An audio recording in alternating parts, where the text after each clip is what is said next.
Et mon dernier point, ce sera fini, voilà, mon dernier point, c'est la découverte et la meilleure conscience d'un des maux de notre temps, c'est les dégâts occasionnés à la nature par le développement économique sans autre règle que la rentabilité immédiate, hein, au moins pour certains, et la possibilité de ce qu'on appelle le progrès technique.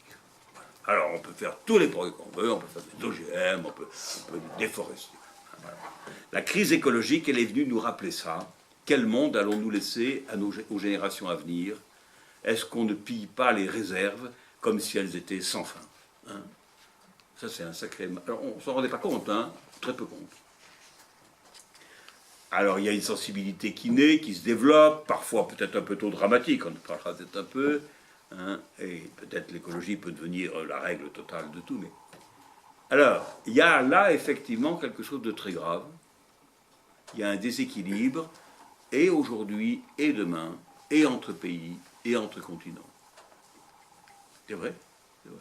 Le pape l'a senti, hein, puisqu'il a fait sa première encyclique, elle est sur la sauvegarde de la maison commune. Voilà. Être chrétien, c'est croire qu'on est dans une maison commune. La maison commune, si elle est ensemble, on ne va pas la casser, quoi. Dans une pensée dynamique et ouverte, et non pas craintive, puisqu'il la met sous le patronage de saint François d'Assise, et la louange à Dieu créateur. Alors là, nos psaumes, ils sont pleins de Dieu créateur, hein, le soleil, les étoiles, tout ce que tu vois. Louez le Seigneur, tout le monde, l'univers, la nature, voilà. Alors, il en fait un chapitre essentiel de la doctrine sociale de l'Église, et donc une responsabilité, un lieu de conversion.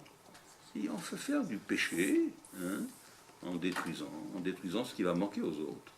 Hein. Voilà. Ça peut être quelque chose. Hein. Et une conscience, et il commence par une écoute. Alors l'encyclique du pape, elle commence, il va écouter, il va apprendre de la pollution, le climat, l'eau, la biodiversité, la détérioration des qualités de vie, j'écris très mal, parce que c'est l'inégalité planétaire, je pense.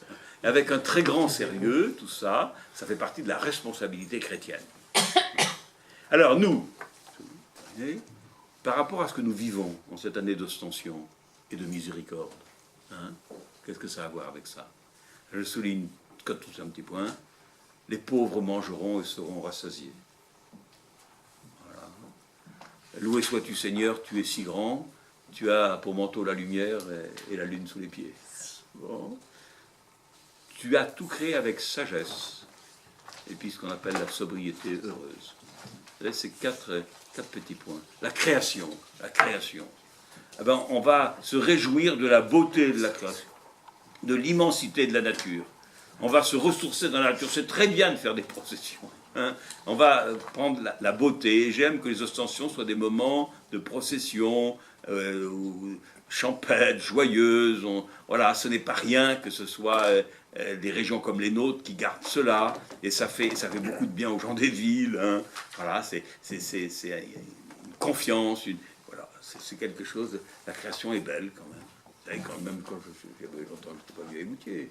Alors quand je suis redescendu de Limoges là, tout à l'heure, quand on voit sur la gauche, quand on voit les montagnes qui commencent, on dit bon sang, c'est quand même beau la création. Bon. Et c'est beau la création. Et on a le droit. Et les gosses et les enfants, ben, ils peuvent être émus hein, quand on monte sur une montagne. Et c'est beau. Et se redire que c'est beau. C'est beau. Les ostensions disent ça un peu. Dieu est à l'origine et il est porteur de toute cette histoire. Et l'homme est créé semblable. Alors, l'homme, il vient de la terre. Hein, c'est un vivant parmi les vivants. Hein, ça ne m'inquiète pas du tout qu'il y ait d'évolution. Hein. Et on est un peu des terreux, on est des glaiseux, on a grandi, voilà. Mais on est dans la nature, nous, les hommes. Le bon Dieu nous a mis dans la nature. Hein. Mais il est aussi un petit peu en face, par sa conscience, par sa liberté. Alors, on va découvrir que le Seigneur nous dit, il ne s'agit pas de dominer le monde. Hein, des fois, on disait le premier chapitre, tu domineras. Hein, bon. Eh bien, mais de le cultiver et de le garder. Voilà comment le pape parle dans l'encyclique. Le cultiver et le garder. Hein. Il ne s'agit pas de le détruire, de dompter. Voilà.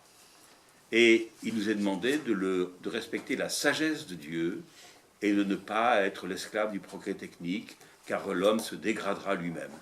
Et il peut y avoir une espèce de mécanisme de neuroscience dans la fécondité humaine qui ne peut pas. Il y a une sagesse dans la création. Il y a une sagesse dans la création. Et on voit bien, dans la crise écologique, elle frappe d'abord les plus petits, les plus pauvres. Et un des grands trucs de l'encyclique du pape, c'est qu'il va dire, les premiers, plus on fait du dégât à la nature, les premiers qui payent, c'est les plus pauvres.